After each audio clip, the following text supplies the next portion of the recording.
ఓం శ్రీ వీరబ్రహ్మేంద్ర స్వామినే నమః. మిత్రులకు ఆరోగ్యాభిలాషులకు నమస్కారం. భారతీయ ఆధ్యాత్మిక ప్రాచీన సిద్ధమూలిక వైద్యం కలియుగ ఋషి ఛానల్కు స్వాగతం, సుస్వాగతం. కృతాయుగం, త్రేతాయుగం, ద్వాపరయుగం, కలియుగం అనే 4 యుగాల పేర్లు. ఈ కృతాయుగాన్నే సత్యయుగమని కూడా పిలుస్తారు. ఈ కృతాయుగం నాటి మానవుడి జీవిత కాలం 4000 సంవత్సరాలుగా ఉన్నది. త్రేతాయుగం నాటి మానవుడి జీవిత ఆయుర్దాయం 1000 సంవత్సరాలు. ద్వాపరయుగం నాటి మానవుడి ఆయుర్దాయం 400 సంవత్సరాలు. కలియుగంలో మానవుడి యొక్క ఆయుర్దాయం 120 సంవత్సరాలుగా భగవంతుని నిర్ణయం. కలియుగంలో ధర్మం ఒక పాదం మీదనే నడుస్తుంది. భగవానుడైన అచ్యుతుడు కృష్ణవర్ణుడై ఉంటాడు. ఈ యుగంలో ప్రజలు సామాన్యంగా దురాచారులై నిర్దిష్టులై ఉంటారు. సత్వ, రజో, స్తమో గుణాలకు ప్రస్ఫుటులవుతాయి. కలియుగం గడుస్తున్న కొద్దీ మానవులకు కామశక్తి పెరుగుతుంది. కటువుగా మాట తీరుంటుంది. జనపదాలు దొంగలు, దోపిడీ దొంగలు ఆక్రమిస్తారు. వేదాలు పాకాండ దోషులవుతాయి. రాజులు ప్రజల సర్వస్వాన్ని హరిస్తారు. ప్రజలు మైథునానికి, పొట్టపోషణానికి తప్ప ఇక వేరే దేనికి ప్రయత్నించరు. బ్రహ్మచార్యుడనే మాటే వినపడదు. గృహస్థులు, సన్యాసులు కూడా లోభూతులవుతారు. తపస్సులు ఎక్కడో మారుమూలకు వెళ్ళిపోతారు.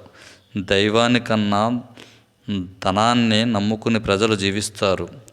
లఘు శరీరులైన, సన్నగా ఉండేవారైన అమిత భోజన ప్రియులై నడి వయస్సులోనే అనారోగ్యం పాలై చతికిలబడతారు.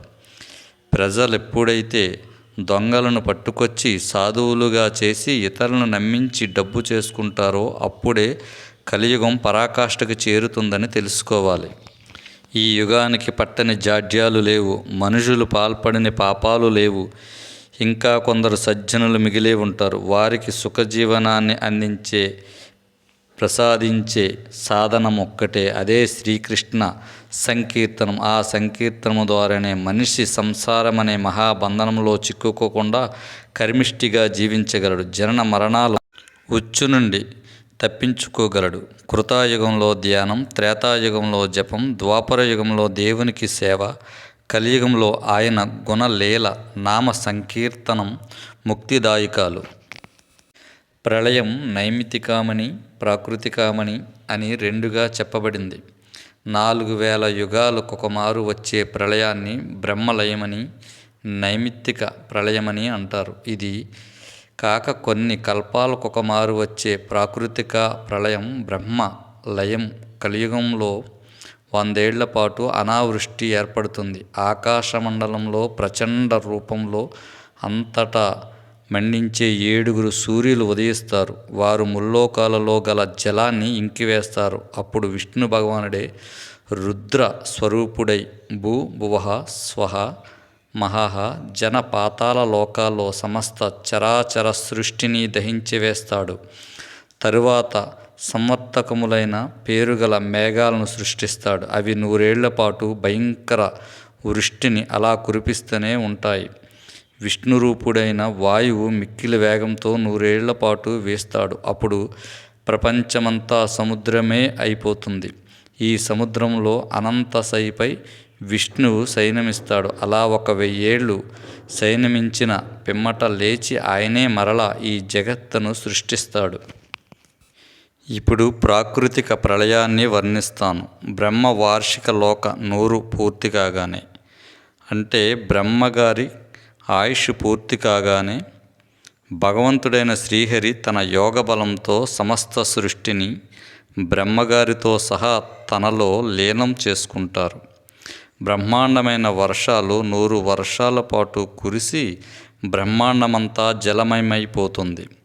బ్రహ్మ ఆయువు పూర్తి అయి మరొక బ్రహ్మగారు ఉదయించే కాలం దగ్గర పడగానే శ్రీహరి శయనం 100 ఏళ్ళు కూడా పూర్తి కాగా అవ్యక్త క్రమం నుండి మరల వ్యక్తభూతమై చరాచర జగత్తు సృష్టింపబడుతుంది. అలాగే కలియుగం అంతం నాటికి మనిషి ఆయుర్దాయం 16 సంవత్సరాలుగా చెప్పబడుచున్నది. మితిమీరిన ఆహార పదార్థాలతో వచ్చే వ్యాధులే ఎక్కువగా ఉంటాయి. మనిషి యొక్క జీవన శైలి విధి విధానాలు మార్పులలో తప్పనిసరి వ్యాధులు సంక్రమిస్తాయి.